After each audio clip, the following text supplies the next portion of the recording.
वो है मती 5 उसकी 10 से 14 आयत, यूहन्ना 15 उसकी 18 से 20 आयत, मती 13 उसकी 21 आयत, प्रेरितों के काम 8 उसकी 1 से 4 आयत, प्रेरितों के काम 5 उसकी 41 आयत, पहला पत्रस 4 उसकी 12 आयत, दूसरा तीमुथियुस 3 उसकी 12 आयत, प्रेरितों के काम 4 उसकी 29 से 31 आयत।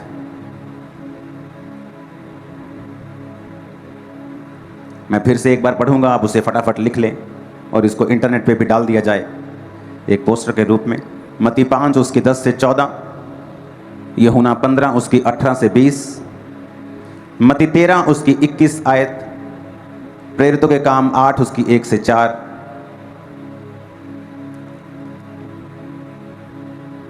इन आयतों को लिखते लिखते अपने पड़ोसी को फिर से बोलो, बोलो ध्यान से लिख।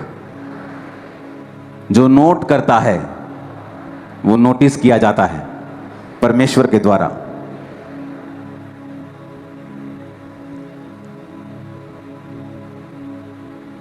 परमेश्वर की सारी आशीषें वचन के पीछे छुपी हैं, सारी ब्लेसिंग्स। और जैसे जैसे मेरे जीवन के दिन बीतते जा रहे हैं और मैं एक्सपीरियंस करता जा रहा हूं, वैसे वैसे मेरा विश्वास और दृढ़ होता जा रहा है डे बाय डे। क्यों? क्योंकि मैं वर्ड को पूरा होते हुए देख रहा हूं, अपने जीवन में भी, अपने जीवन में भी और उनके जीवन में भी जो वचन को मान रहे हैं। परमेश्वर ने जो मुझे मैसेज दिया था क्रूसेड टाइम, गुरदासपुर क्रूसेड में आपने उस मैसेज को सुना कि परमेश्वर ने कहा कि तुम सबको ये आज्ञा है कि जाओ और सुसमाचार सुनाओ।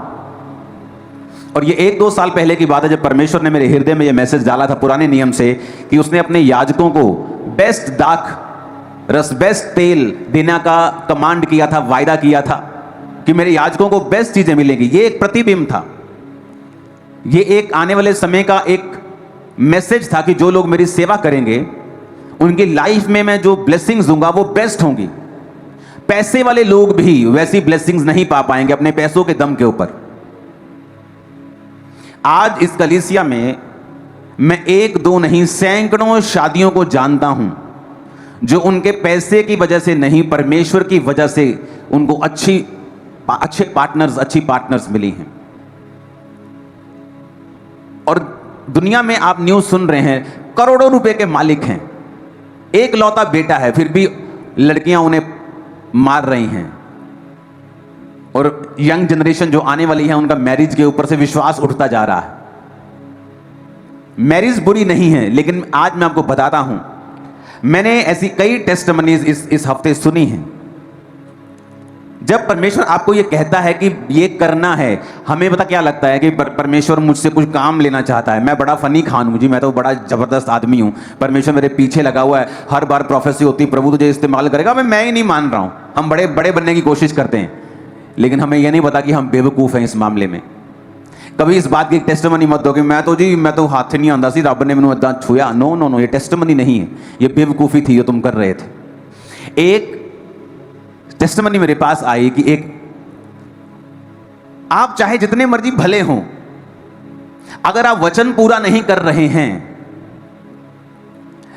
आप भले होने पर भी आपकी आशीषें उनसे कम हैं जो कम भले हैं। थर्सडे मैंने बताया था कि परमेश्वर ने 1999 में 1999 में दुनिया का सबसे बड़ा पेंटिकोस्टल स्ट्रक्चर, पेंटिकोस्टल चर्च जो नाइजीरिया में बनी थी,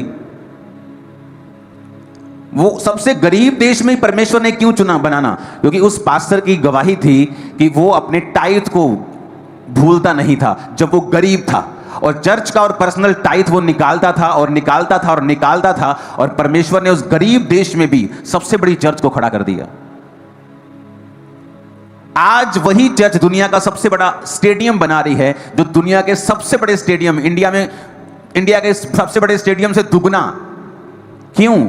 परमेश्वर साबित करता है कि अगर तुम मेरे वचन को पूरा करोगे, कोई मायने नहीं रखता तुम्हारा देश कौन सा है, जाति कौन सी है, परिवार कौन सा है, बैकग्राउंड कौन सा है, मैं तुम्हें किसी भी रीति से कहीं से भी इतना आशीषित कर सकता हूं जितना अमीर देशों में उतने बड़े चर्च नहीं बने जितना गरीब देश में बन गया।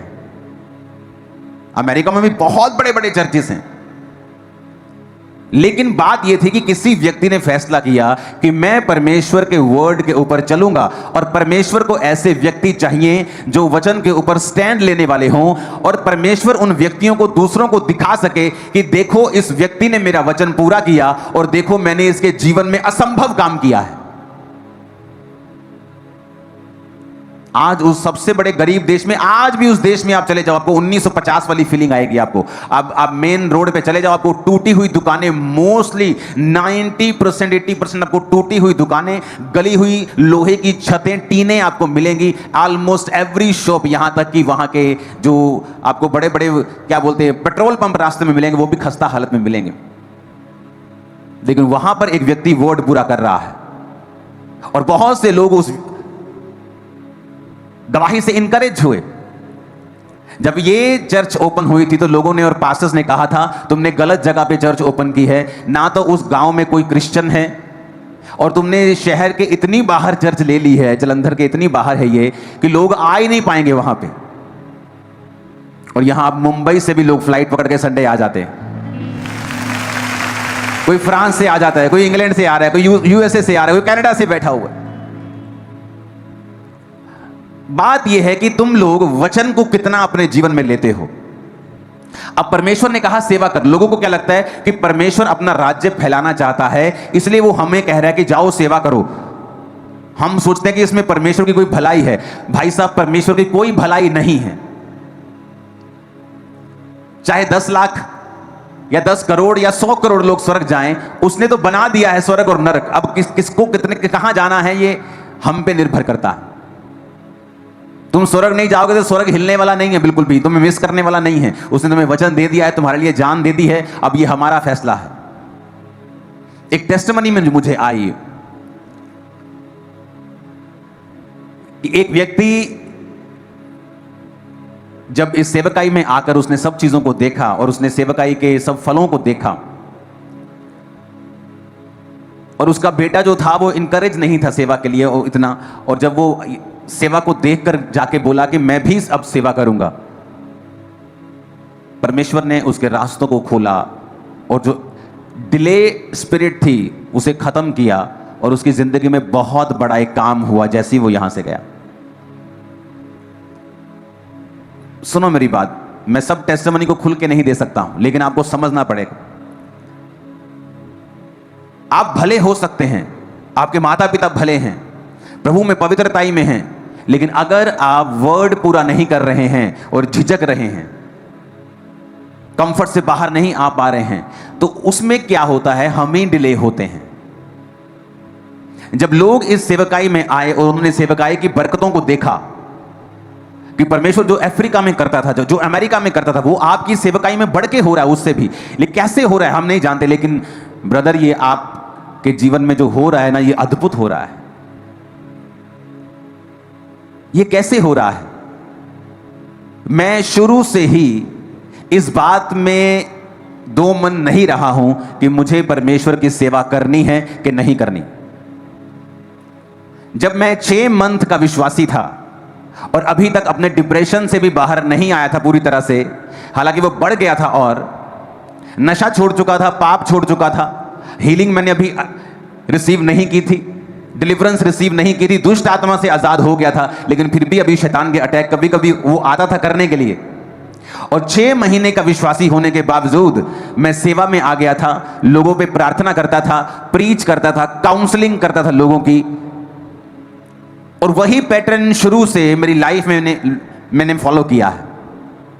मैं अपने बिजनेस में हूं तब भी सेवा कर रहा हूं, मैं किसी से मिल रहा हूं तो प्रचार कर रहा हूं, किसी से मिल रहा हूं, किसी रिश्तेदार को मिल रहा हूं, उसे अच्छा लगे ना लगे, मैं यीशु मसीह के बारे में बता रहा हूं और प्रचार कर रहा हूं।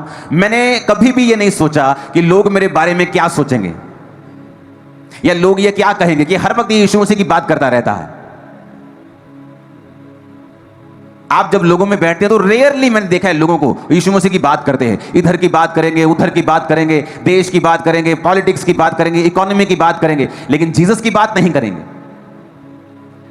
और इसीलिए मैंने नोटिस किया है कि मेरी लाइफ में जो ब्लेसिंग्स लोगों को 60 साल में नहीं मिलती हैं, वो मेरी लाइफ में अभी से हैं।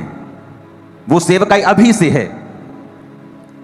और इमेजिन करो अगर अभी हमने वो पैटर्न फॉलो करके यहां पहुंचे हैं तो फ्यूचर कहां होगा। Too glorious. जो लोग बेचारे देख नहीं पा रहे, उनकी आंखें चुंधिया रही हैं, वो तो अंधे हो जाएंगे फ्यूचर में। जो देखने वाले हैं वो, उनकी तो आंखें बंद हो जाएंगी, क्योंकि ये परमेश्वर का प्लान है आप लोगों के लिए। जब आप फैसला करते हैं कि मैं सेवा करूंगा, जो ब्लेसिंग आपको 15 साल बाद मिलने वाली है, जो डिले में है, परमेश्वर उसको जल्दी और बेस्ट आपकी लाइफ में भेजना शुरू करता है। हमें लगता है कि परमेश्वर हमें चुन रहा है, पता नहीं इसमें परमेश्वर को कितना का फायदा है। मैंने आज 10,000 टाइथ बोया है, पता नहीं आज कितने के चर्च में फायदे हो जाएंगे। इसमें हमारा फायदा है, आपका फायदा है, मेरा। अगर मैं आज मैंने लाखों रुपए के सीड को मैं सोच के आया हूं बोने के लिए, उसमें परमेश्वर का फायदा नहीं है, उसमें मेरा फायदा है। वो मेरे रास्तों को ओपन कर रहा है, वो मेरी लाइफ में ग्रेस को बढ़ा रहा है, वो मुझे वो आशीष दे रहा है जिसके मैं काबिल नहीं हूं। जो आज मेरी जिंदगी में है, जो आशीषें हैं, जो सेवकाई परिवार कुछ भी है, मैं उसके काबिल नहीं हूं। नेचुरली अगर प्रभु को मुझसे दूर कर दिया जाए तो मैं उन चीजों के काबिल नहीं हूं। लेकिन उस सेवा के कारण और उस वर्ड के कारण जो मैंने फॉलो किया है, और उस वचन के कारण जो बाइबल में लिखा है, मैंने उस वचन को फॉलो किया है। मैंने सोचा नहीं है, मैंने ज्यादा सोच विचार नहीं किया है, मैंने सलाहें नहीं ली हैं, मैंने बुजुर्गों से इस विषय में सलाह नहीं की, मैंने पास्टरों से सलाह नहीं की मुझे कैसे और कब सेवा करनी चाहिए। मैंने उसे शुरू किया है। जब तक लोग मसीह में आकर बपतिस्मा नहीं ले पाते हैं, मैं ले हैंड के साथ प्रार्थना करना शुरू कर दिया था। हालेलुया। ऊंची आवाज में कहो हालेलुया। और मैंने देखा है कि लोगों ने टेस्टिमनी दी है कि ब्रदर आपकी सेवकाई से जब हमारे बच्चे उत्साहित हुए हैं और उन्होंने कहा कि हाँ हम फुल फ्लैश सेवा करेंगे, तभी परमेश्वर ने देखो एक ऐसा काम किया जो 33 साल से नहीं हो रहा था, जो पिछले 15 साल से नहीं हो रहा था, पिछले 10 साल से नहीं हो रहा था। और परमेश्वर ने इतनी जल्दी कर दिया, हम हैरान हैं। क्यों? चाहे आप भले हैं, पवित्रताई में हैं, लेकिन जब तक आप परमेश्वर के लिए फुल फ्लैश खड़े नहीं होते हैं, वो भी आपके लिए फुल फ्लैश काम नहीं करता है। आपकी सारी दुनिया की ब्लेसिंग्स आपकी सेवा और परमेश्वर के वचन के पीछे छुपी रहती है। आप एक डॉक्टर हो सकते हैं राइट नाउ चर्च के अंदर। बहुत से इंडिया के बड़े बड़े हॉस्पिटल्स हैं, बहुत बड़े बड़े जो बिलियनियर्स के हैं, और वहां के डॉक्टर्स इस चर्च को फॉलो करते हैं। आप एक बड़े डॉक्टर हो सकते हैं, लेकिन आपकी मेजर मिनिस्ट्री है प्रचार करना, आपकी सेकेंडरी मिनिस्ट्री है लोगों को हील करना एक डॉक्टर के रूप में। आप एक इंजीनियर हो सकते हैं, आपकी सबसे पहली सेवकाई है प्रचार करना। और इंजीनियर आप इसलिए हैं कि आप अपने जैसों को प्रचार कर सकें, अपने परिवार का पेट पाल सकें, अपना जीवन गुजारा कर सकें और परमेश्वर के रास्ते में अच्छी तरह से चल सकें। इसलिए परमेश्वर ने आपको वो कमाने का जरिया दिया है। जब मैं मसीह में बड़ा हो रहा था तो इतनी बातें नहीं जानता था। तो मेरे साथ एक औरत थी जो सेवा करती थी, और जब वो सेवा करती थी तो एक बात बोलती थी कि मैं अपनी कुड़ी नू सेवा च नहीं पाना। तब मुझे इतनी समझ नहीं थी, क्योंकि उसे सेवकाई में दुख नजर आते थे, परसिक्यूशन थी, प्रॉब्लम्स थी। लेकिन कई बार कुछ दुख ऐसे होते हैं जो सेवा के कारण नहीं होते, बल्कि सेवा को अच्छी तरह से ना करने के कारण, और इमेच्योरिटी, जो आत्मा में हम मैच्योर नहीं होते, संपूर्ण नहीं होते, और हम सीखते हैं और गलतियां करते हैं। कई बार वो इन वजहों से हमारी जिंदगी में होती हैं, और जब वो इन वजहों से होती हैं, हम अगली जनरेशन पर भी वो कर्स रिलीज कर देते हैं कि नहीं मैं अपने बच्चे को सेवा में नहीं डालूंगा।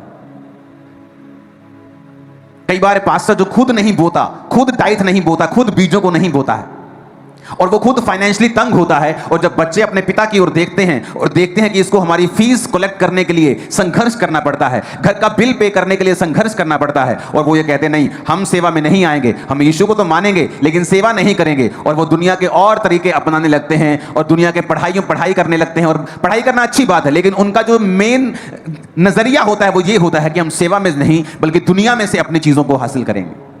और धीरे धीरे उनकी लाइफ में भी स्ट्रगल शुरू होता है, डिसअपॉइंटमेंट शुरू होती है, क्योंकि वो अपने पिता की ओर देख रहे हैं। और उन्हें अपने पिता की ओर नहीं देखना, सबसे पहले चाहे वो मेरे बच्चे हों या आपके हों या उनके हों, उनको अपने ऊपर वाले पिता की ओर देखना है कि वो क्या कहता है। आमीन। क्योंकि वो सबसे प्रथम है। जब वो ऊपर पिता की ओर देखेंगे और वो देखेंगे कि पिता ऊपर वाला ये कह रहा है कि जा और मेरी सेवा कर, जा और जब जातियों को चेला बना, जा और सब जातियों को बता, मानना सिखा उन आज्ञाओं को जो शुरू से लेकर अंत तक मैंने तुम्हें मानना सिखाई हैं। सब जातियों को चेला बनाकर बाप बेटा पवित्र आत्मा के नाम में उन्हें बैप्टाइज कर। जब अगर वो स्वर्गीय पिता की आवाज को सुनेंगे तो उन्हें मालूम होगा कि परमेश्वर ने हमें काम के लिए बुलाया है। और वो औरत जब बोलती थी मैं अपनी बेटी को सेवकाई में नहीं डालूंगी, हां मेरा बेटा सेवा करेगा। जब बेटी बड़ी हुई, उसकी शादी हुई, बहुत सुंदर लड़की, अच्छी लड़की, डाइवोर्स हो गया।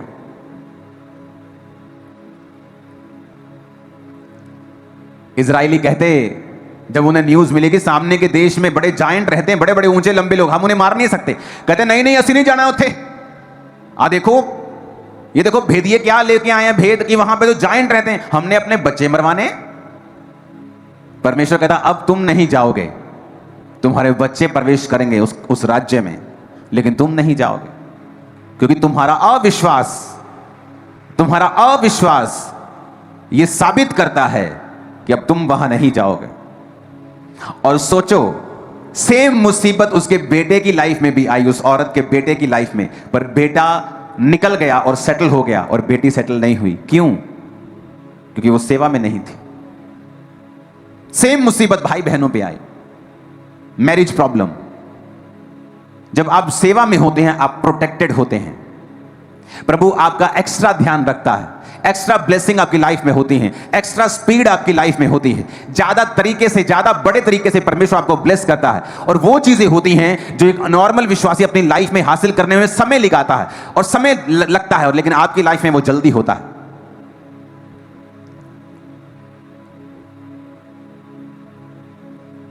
और मैंने जब जैसे जैसे जीवन में बिताता जा रहा हूं, मुझे परमेश्वर का वचन और दृढ़ लगता जा रहा है कि तुम्हारे कन्फेशन से ही, कि तुम 15 साल से, 10 साल से, 12 साल से, 8 साल से एक चीज का इंतजार कर रहे हो, लेकिन जैसे ही तुमने कन्फेस किया और जैसे ही अपने मन को परमेश्वर की सेवा की ओर लगाया, परमेश्वर ने उसी रात रास्ता खोल दिया और दिखाया, देख तूने सही डिसीजन लिया, अभी हेवन खुल गया। सोच जब तू करेगा तो क्या होगा, जब तू करेगा तो फिर क्या होगा, सोच, इमेजिन कर। हालेलुया।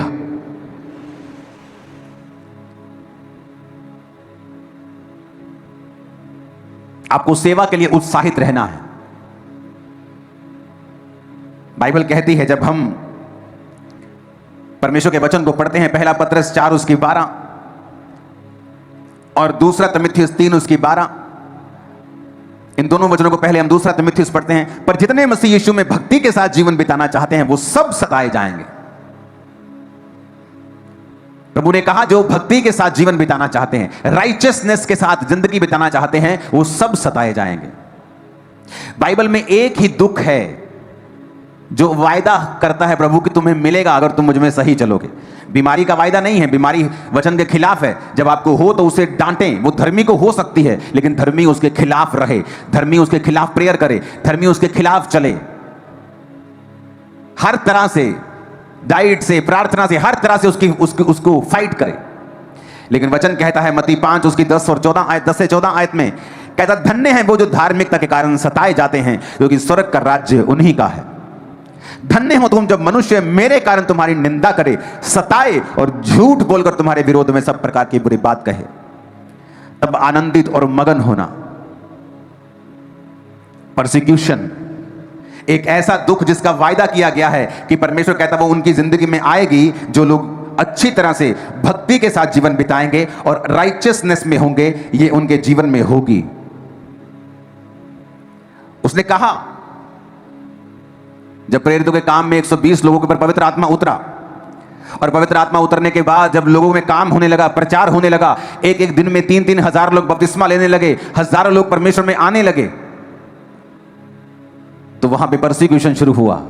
लोगों को लगा लो जी परमेश्वर ने काम करना शुरू किया था, शैतान ने काम कर दिया। वो शैतान ने नहीं किया, वो चेले वहीं रह जाते और यरूशलेम में ही रहते और दुनिया तक मैसेज जाता कि यरूशलेम में कोई चेले हैं, उनके पास कोई मैसेज है, वो चंगा करते हैं। तो कुछ कुछ लोग जो जा सकते, जो एक्सपेंस कर सकते हैं ट्रेवल का, वही लोग जाते और वहां चंगे होते और परमेश्वर के सुसमाचार को ग्रहण करते।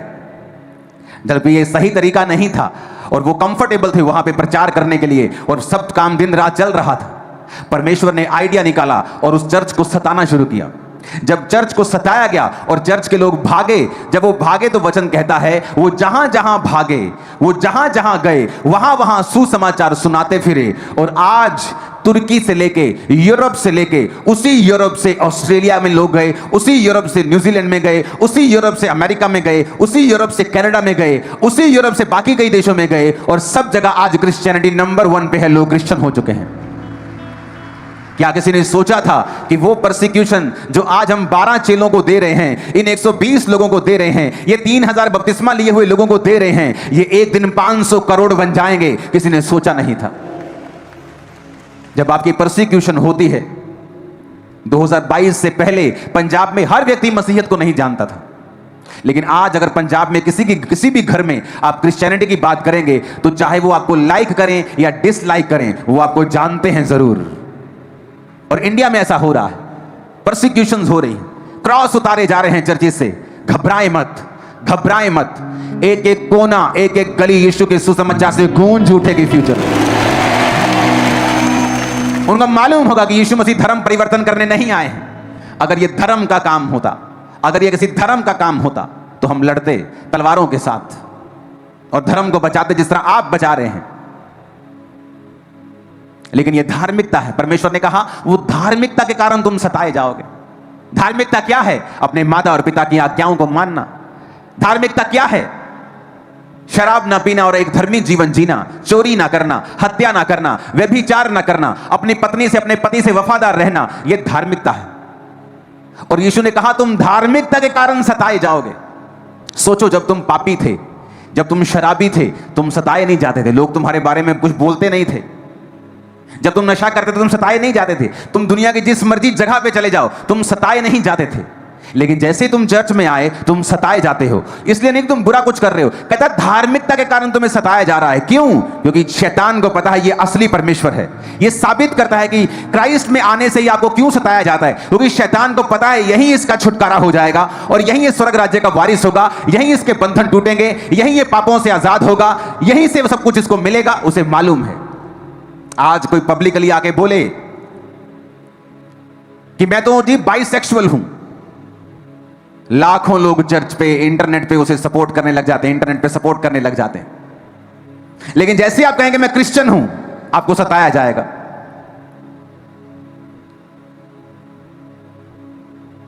कोई आदमी बोलेगा मुझे औरत से नहीं आदमी से प्यार है, उसको सपोर्ट करने वाले आपको लाखों मिल जाएंगे। लेकिन जैसे आप बोलेंगे मैं क्रिश्चियन हूं, आपको सताया जाएगा। यीशु ने कहा यह निशानी है कि स्वर्ग में तुम्हारे लिए बड़ा फल है। यह निशानी है कि परमेश्वर का आत्मा तुम में वास करता है, और यह निशानी है कि परमेश्वर का राज्य फैलने जा रहा है। आमीन ऊंचे वाला चाहिए चर्च।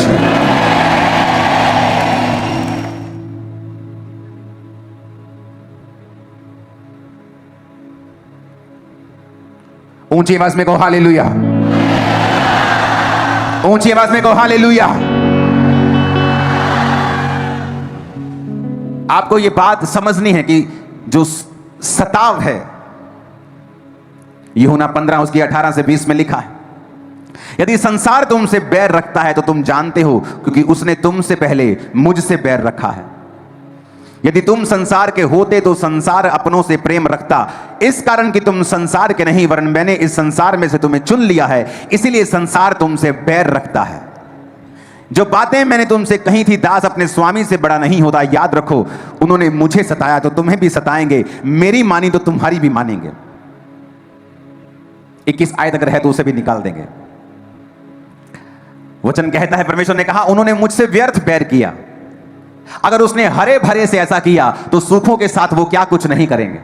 लेकिन मैं बात एक बताना चाहता हूं। वचन कहता है कि जब इजरायली मिस्र में थे तो परमेश्वर ने उनसे कहा कि मैं इनको बढ़ाऊंगा और फूलूंगा और फुलाऊंगा। और वचन कहता है जैसे जैसे मिस्री उनको दुख देते गए, इजरायली बढ़ते गए और फलते गए और फूलते गए। ये सताव कलीसियाओं को खत्म नहीं कर सकता है। ये सताव कलीसियाओं को वहां लेके जाता है जहां कलीसियाएं अपनी प्रार्थना से भी नहीं जा सकती, जहां कलीसियाएं अपनी मेहनत से नहीं जा सकती। आज 2022 के बाद जब पंजाब में यीशु मसीह के नाम को डाउन करने की कोशिश की गई, क्या हुआ? हुआ डाउन 10 गुना ऊपर है। देख लो, जाके रिपोर्ट चेक कर लो सभी, क्या हुआ? हुआ कुछ। यीशु मसीह का नाम किसी धर्म का नाम नहीं है, वो ईसाई रिलीजन नहीं है, वो नया रिलीजन स्थापित करने के लिए नहीं आया, वो लोगों को पापों से छुड़ाने के लिए आया, वो उनको कलंक से, श्रापों से आजाद करने के लिए आया। और आप परमेश्वर का काम नहीं रोक सकते हैं। आज हर घर जानता है क्रिश्चियनिटी के बारे में, वचन के बारे में। किसी के पास नेगेटिव रीति से गया, किसी के पास पॉजिटिव से गया है, तो पौलुस कहता कुछ तो भली मनसा से प्रचार करते हैं और कुछ तो इस बात के लिए प्रचार करते हैं कि मेरे लिए जेल में कलेश पैदा करें।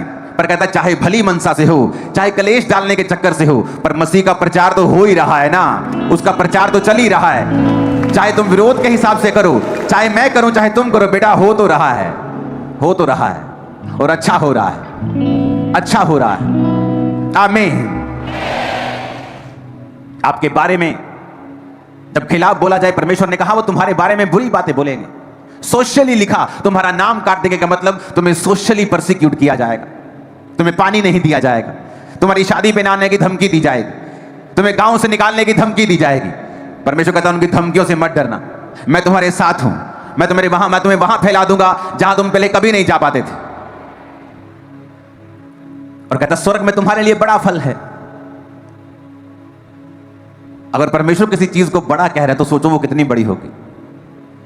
जिसके लिए धरती, पूरी धरती एक मिट्टी के कण के बराबर है यूनिवर्स के सामने, जिसके लिए धरती एक मिट्टी का कण है, और वो अगर वो अपने मुंह से कहे कि तुम्हारे लिए स्वर्ग में बड़ा फल है, सोचो वो बड़ा कितना बड़ा होगा। नॉन इमेजिनेबल बड़ा होगा, संभाल नहीं सकोगे इतना बड़ा होगा। हालेलुया, ऊंची आवाज में को हालेलुया।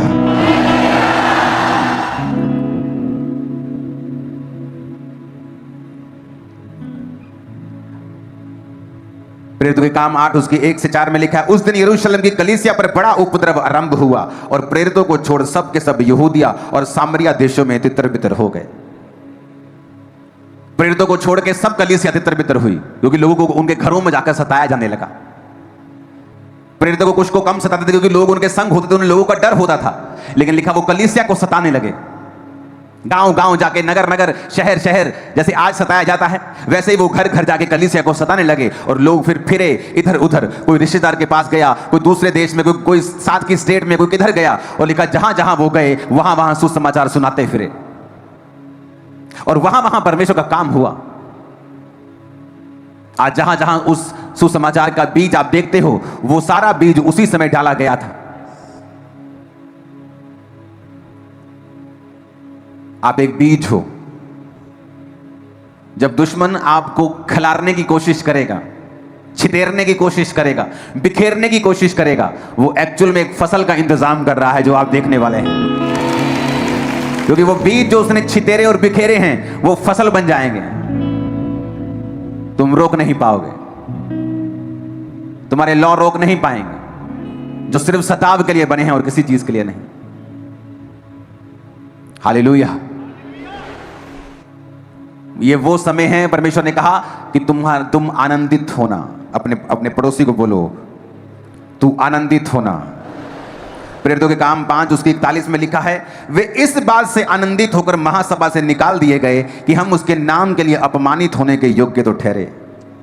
कहता पतरस जो प्रेरित थे वो इस बात से आनंदित हुए कि हम परमेश्वर के नाम के लिए अपमानित हुए। उन्हें वो अपना मेडल लगा। पास्टरों का मेडल बड़ी चर्च, बड़ी गाड़ियां नहीं है, ये तो अविश्वासियों के पास भी है, पाप करने वाले, नशों को बेचने वाले लोगों के पास भी है, अपने शरीर को बेचने वाली लोगों के पास भी है।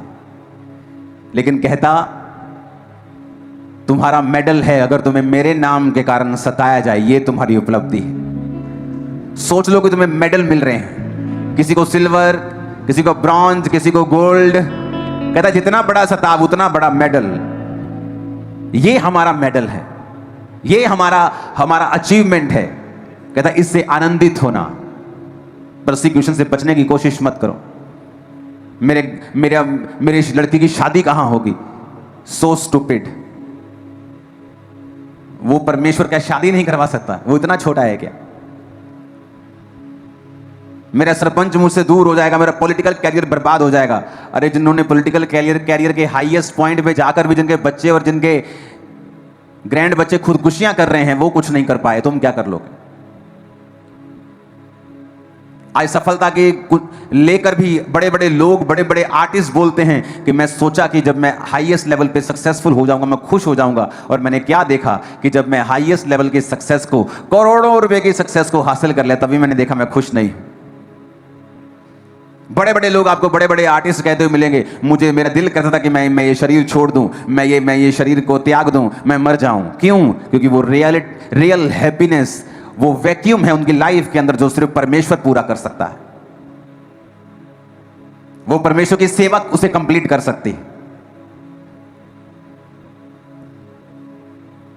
अपने जीवन में अपना सबसे बड़ा साथी परमेश्वर को बनाएं और उससे हर बात शेयर करें, उसे इग्नोर ना करें।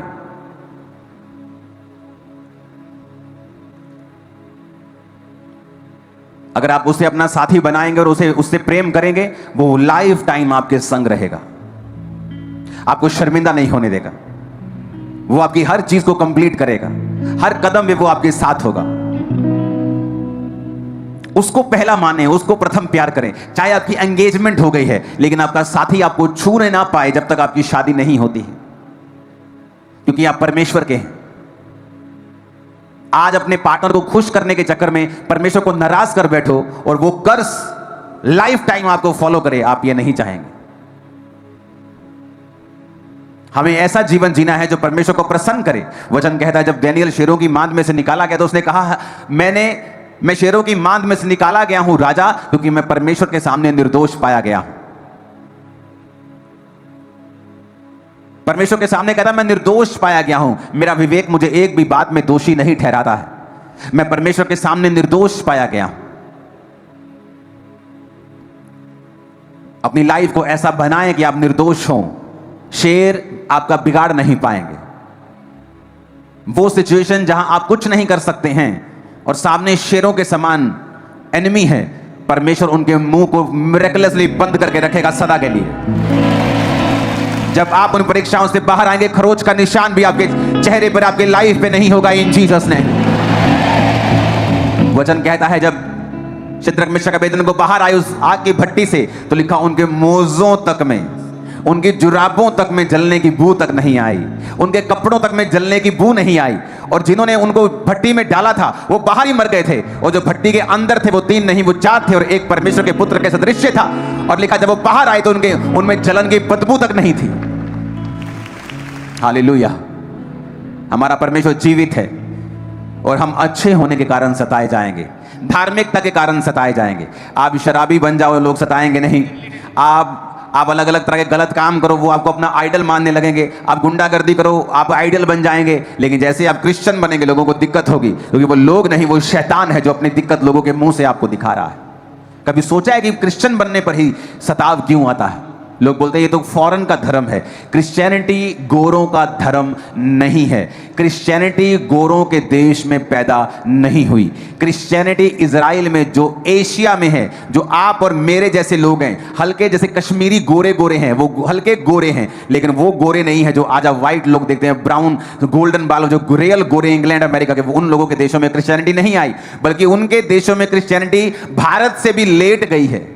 भारत में तो पहली सदी में क्रिश्चियनिटी आ गई थी, और थोमा ने यहां पे सन 52 में प्रचार करना शुरू कर दिया था, जो परमेश्वर का चेला था। लेकिन उन देशों में क्रिश्चियनिटी, कई देशों में तो 1500 ईस्वी के बाद गई है। जिन्हें आप गोरों का धर्म कहते हैं, वो गोरों का धर्म नहीं है। हालेलुया। क्राइस्ट को जीवन देने के लिए, उसका प्रचार करने के लिए आपको माइक थोड़ी चाहिए, आपको स्टेज नहीं चाहिए। आप जहां हैं वहां प्रचार कर सकते हैं, मोहल्ले में कर सकते हैं, रिश्तेदारों को कर सकते हैं, अपने कैरेक्टर को ऐसा बना सकते हैं कि वो आपकी, जब आपकी लाइफ को देखें, आपकी राइचियसनेस को देखें, आपकी धार्मिकता को देखें। एक कमरे में जब अंधेरा हो और सब पाप कर रहे हो, कोई किसी को कुछ नहीं कहता, लेकिन जैसे लाइट आए तो वो लाइट वाले को बोलने लगते, ओए लाइट बंद कर, लाइट बंद कर, लाइट, क्योंकि तू हमें एक्सपोज कर रहा है। क्रिश्चियन इस जगत की ज्योति हैं, आप लाइट हैं। जब आप जाते हैं ना, आप एक्सपोज करते हैं दूसरों को, वो आपको देखकर ऑफेंडेड फील करते हैं कि ये क्यों कह रहा है कि अपने पत्नी के साथ वफादार रहो। संसार तो कहता है प्यार बार बार हो जाता है, उन्हें ऑफेंडेड फील होता है जब वो किसी धर्मी को देखते हैं। ये क्यों कह रहा है कि अपने बॉस के साथ वफादार रहो। हमारा तो इस 2 नंबर की कमाई के बिना गुजारा ही नहीं होता। जब आप धर्मी जीवन जीते हैं और लाइट में जीते हैं, और जो पाप में होते हैं वो आपसे ऑफेंड हो जाते हैं। और इसलिए परमेश्वर ने कहा तुम धार्मिकता के कारण सताए जाओगे। तो जब तुम सताए जाओ तो आनंदित होना, मग्न होना, स्वर्ग में तुम्हारे लिए बड़ा फल है। चेले आनंदित होकर लेकर महासभा से निकाले गए और उन्होंने कहा हम प्रभु के लिए अपमानित होने के योग्य तो ठहरे।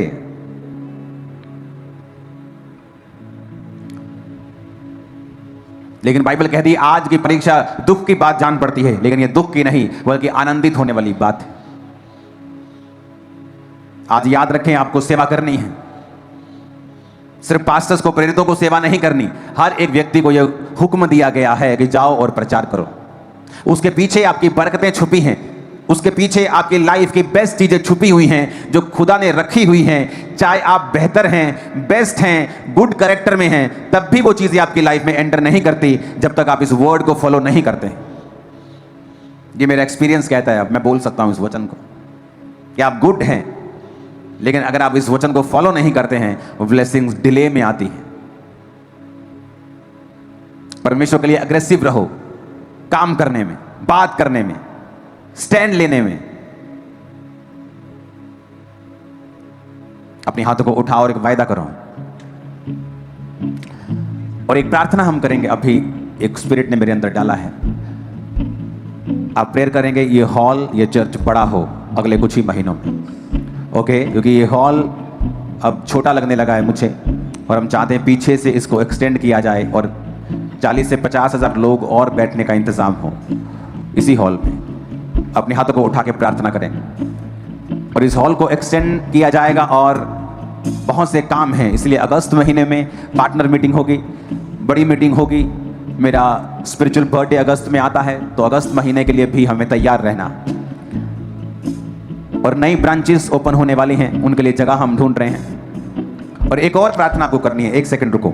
एक प्रार्थना ये है कि पहले किराए पे जगह लेके ब्रांच ओपन हो जाती थी, अब थोड़ा मुश्किल हो रहा है किराए पे जगह लेके ब्रांच ओपन करना। असंभव नहीं है, हो जाता है, लेकिन अब पहले जैसा इजी नहीं है, क्योंकि सुसमाचार बहुत फैल चुका है। तो हमें चाहे थोड़ी थोड़ी जगह लेनी पड़े, अपनी जगह लेके ही ब्रांच ओपन करनी पड़ रही है। तो इसलिए मैंने टीम को बोला है कि वो पार्टनर्स को बोलें और आप लोगों को एक अनाउंसमेंट करें कि अपने बीजों को अगस्त के लिए तैयार रखना है, और इस महीने भी अगर आप दे सकते हैं तैयार रखना है। नई ब्रांचेस की घोषणा हम जल्दी करेंगे इन जीसस नेम, बड़ी बड़ी ब्रांचेस की घोषणा।